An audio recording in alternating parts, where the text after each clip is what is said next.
Everybody, they dragged me down all the way from Carlow here tonight, but when Bob asks you to go somewhere, it's very hard. He has that old gentlemanly touch and it's very hard to say no to him. So I'll just tell you a couple of quick stories and then a little song and I'll get out of your face. Back in, probably in the 40s or 50s, when things were a lot different in Ireland than they are today, there was two fellas down in Kerry, two bachelor brothers. And it's amazing how they're always from Kerry or from the west of Ireland, but we won't break with tradition. And these two fellas anyway, they were fierce, shocking fond of the drink. And they drank out the little farm they had. And then our uncle died and left them a farm as well, and they drank that out as well. And it ended up a situation where all they had left was the little house they were living in, a hillman hunter and a greyhound.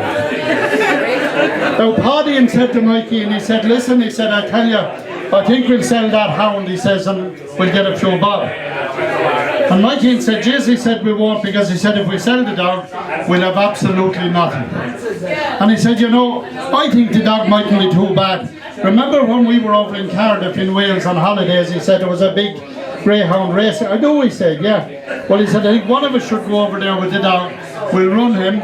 If he does well, we'll come back and get a good price on the track. If he's a disaster, at least the local lads won't be laughing at us. So Mikey was appointed to go to Wales, and away he went. Now said Paddy, when you get over there and you run the dog, he said, send me back a telegram. It was telegrams in that era.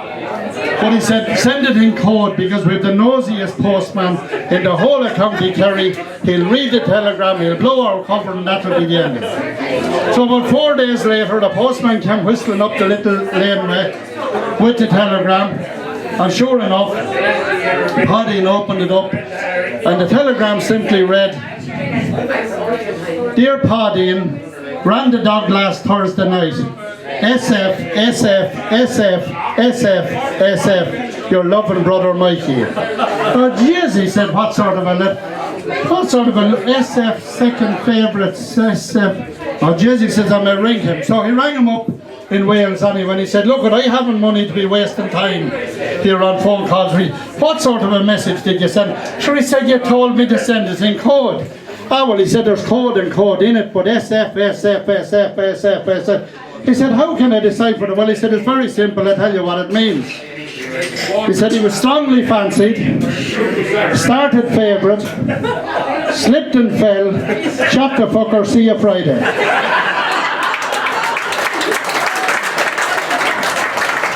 So the other little, thank you very much, thank you. The other little story I'll tell you about is a boy and girl up on the top of Bree Hill. Y'all know where Bree Hill is. I don't, but I heard there's a hill called Bree Hill somewhere around here. And this young fella and his girlfriend were up there. They were courting one summer's night, doing whatever boyfriend and girlfriend does. We won't get into the intricacies or the details of it. But anyway, the old car they had, you see, was completely fogged up and the windows were completely steamed up. Because they were after buying fish and chips, you see. So there you are, you're making up your own stories for me. But anyway, they were outside sitting on the grass or lying on the grass doing whatever. A lovely balmy summer's night up on the hill of Bree. Squad car pulls up.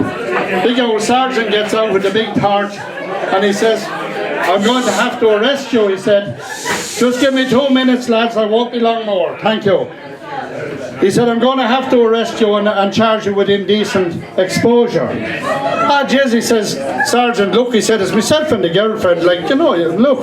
No, he said, look, you're in a certain state of undress, I'm going to have to summon you. And he did. Now, the case came to court, and when it came to court, anyway, the old judge was sitting up there, and of course, the young fella, 21 years of age, never in court before in his life.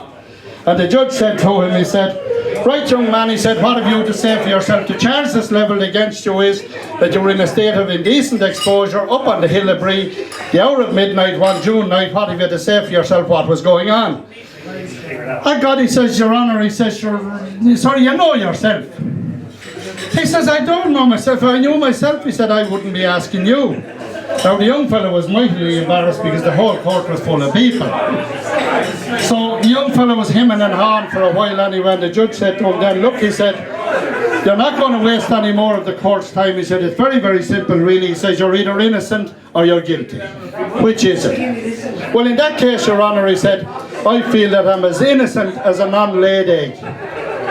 Oh, I see, he said, so we have a comedian in court today as well, he said. As innocent as a non-laid egg. Well, if you want to talk about eggs, he said, I tell you, you wouldn't want to count your chickens before your eggs are hatched. God, Your Honours, now, if the young lad had shut his mouth, he was all right, but he couldn't do that. God, he says, Your Honour, that's a well-worn-out cliche. You shouldn't count your chickens until your eggs are hatched. I heard my father saying that, I was saying 100 times. I'm surprised that a man like you, and the education you got, it probably cost your parents a fortune to put you through school, and they're coming out with those stupid, wild statements like, you shouldn't count your chickens until your eggs are hatched. Now, needless to say, and suffice to say, that the judge was not impressed. Oh, I see, he said, well, what would you have said? Well, it's not really a question of what I'd have said, Your Honour, he said, but a man of your education, I thought you might have said something along the lines of, you shouldn't calculate the ultimate proceeds of your poultry enterprise until the full process of incubation has fully and totally materialised. Now, at this stage, I can tell you, he was less than impressed. And there he was with a face like a bag of chisels, and the wig on him, he was like a Labrador with distemper.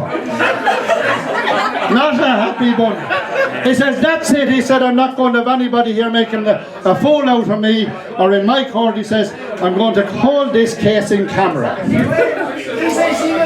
So the young fella again, could he shut his mouth? No. Excuse me, Your Honour, he said, what do you mean hold it in camera? He says, I don't know what this means. Hold it. He says, you don't have to. He said, I know what I mean. The jury over there knows what I mean. The sergeant that arrested you knows what I mean. And the people in the public gallery know what I mean. So I'm going to hold it in camera.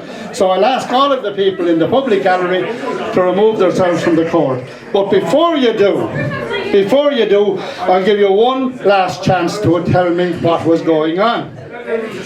So the young fellow allowed at this stage that he better go for it, or else he was in serious trouble. Well, Your Honour, he said, if you put it like that, he says, I'll give it to you straight. He said, we were having a bit of slap and tickle. I beg your pardon, he says.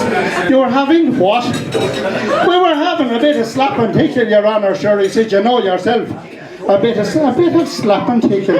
I've never heard such phraseology in my court in all my life. Slap and tickle. He says, I haven't a clue what this means. Well, Your Honour, he says, the young fella, I know what it means. The girl I was with that night knows what I mean. The old sergeant over there with his big torch, he knows what I mean. I think by the smirk on the people in the public gallery, they know what I mean. And I'm full sure that the jury over there knows what I mean. And Your Honour, if you'd been there that night with your shaking out camera, you'd know what I mean as well. So I'll just finish up for you then with a little song with a very, very serious title. There's enough old acting the maggot going on tonight, so I'll tell you a song with a very serious title, and the title of it is I'll Make Love to You in the Hen House. If you'll only egg me on. So girls, if you'd help me out and egg me on, I'd really would appreciate it. I'll make love to you in the hen house if you'll only egg me on. Just a little bit of encouragement to keep me going strong. I don't need no life commitment, just a little bit of fun. I'll make love to you in the hen house if you'll only egg me on. Now I met this lovely lady, she came from way out west. And lad, she was a beauty, so I said I'd try my best. Well, I asked her for a little kiss, and it worked just like a charm.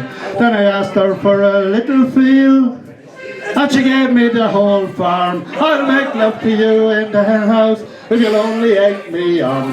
Just a little bit of encouragement to keep me going strong. I don't need no life commitment, just a little bit of fun. I'll make love to you in the hen house if you'll only egg me on. Then I met this gorgeous tourist. She said she came from France. So I asked her out and I took her to an Irish country dance. Well, we tangoed and we quick-stepped and we waltzed around the floor. And you'll never guess what she said to me when we walked out the door. She said, I'll make love to you in Vienna's if you'll only egg me on. Just a little bit of encouragement to keep me going strong. I don't need no life of commitment, just a little bit of fun. I'll make love to you in Vienna's if you'll only egg me on. Now I hate to sound so casual, but that's just the way things are. I've been around the track so many times I don't even need a car. But in every bunch of roses, you're bound to find one prick. So I'll be your little rooster, and you'll be my little chick. I'll make love to you in the house, and you'll only egg me on. Just a little bit of encouragement to keep me going strong. I don't need no life commitment, just a little bit of fun. I'll make love to you in the house, if you'll only egg me on.